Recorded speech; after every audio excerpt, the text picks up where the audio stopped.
State agent, हमारी तमाम मुश्किलात का हल आपके सामने पेश कर रही हूँ। मेरी तरफ देखें, आपकी हुलिया आपका गुरूर है। लग रहा है कि सब ठीक है। ऐसा ही है। एक फैसला कर लिया है मैंने। क्या तुम किसी से शादी कर रही हो? लेकिन हम इस बारे में बात कर अरे चुके नहीं हैं। पागल, ऐसा नहीं है। घर लेने वाली हूँ मैं। बार बार घर बदलने की जहमत नहीं करनी पड़ेगी और ना ही मकान मालिक की परेशानी होगी। ना वो नाशुक्रे बच्चे मुझे मेरे घर से निकाल सकेंगे, क्योंकि वो मेरा अपना घर होगा। कागजात पर मेरा नाम हुलिया गुनेश लिखा जाएगा। देखो हुलिया, मैं तुम्हारे ख्वाब में खलल नहीं डालना चाहता, मगर घर खरीदने के पैसे कहाँ से आए ये तो मैं समझ ही नहीं पा रहा। फिगर अलकान से मिलकर आ रही हूँ।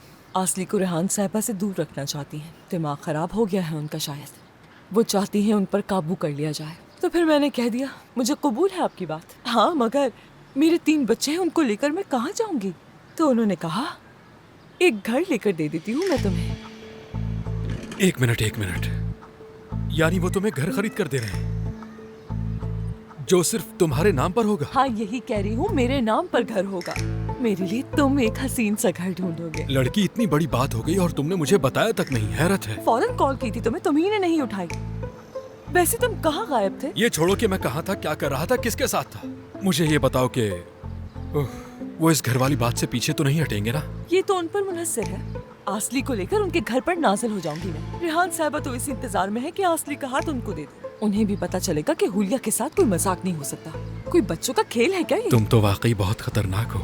लेकिन एक बात कहूँ, आसली तो सिर्फ चंद पैसे लेने पर ही पागल हो गई थी और अब तुम घर ले रही हो। मुझे डर है कि वो ये सब सुनकर तुम्हें नुकसान न पहुँचा दे। उससे पता ही नहीं चलेगा। वो घर मेरा होगा, मैं रहूंगी वहाँ। अगर उन्हें लगता है कि मेरे बगैर वो गुजारा कर सकते हैं तो कोशिश करके देख ले फिर। क्या मतलब? क्या समझ नहीं आ रहा ओकान? वो लोग उस घर में रहेंगे जो घर उन्हें तुम ढूंढ कर दोगे। इसमें क्या समझ नहीं आ रहा तुम्हें? फिगन साहिबा वो घर इसीलिए तो खरीद कर दे रही हैं। यानी मेरे घर से जाने के बाद वो लोग तो नहीं रह सकते हैं अपार्टमेंट में। हाँ, बिल्कुल सही कह रही हो तुम हुलिया। तुम्हारे इस फैसले पर मैं तुम्हारे साथ खड़ा हूँ। तुम परेशान मत होना। मेरे बाप ने भी मुझे छोटी उम्र में घर से निकाल दिया था। कहा कि चले जाओ, मैं तुम्हें कब तक संभालता रहूंगा। बेरहम इंसान। आसली आज घर वापस आ गई थी। उसने मुझे बहुत बुरा भला कहा। मेरी ममता पर सवाल उठाया उसने। उसके बाद सीजन बोलने लग गई। बस धक्के देना बाकी रह गया था। बाकी सारी हदें पार कर दी उन्होंने। कुछ भी कर लूं मैं। वैसे मैंने क्या कुछ नहीं किया उनके लिए। हाँ, अब बस बहुत हो गया।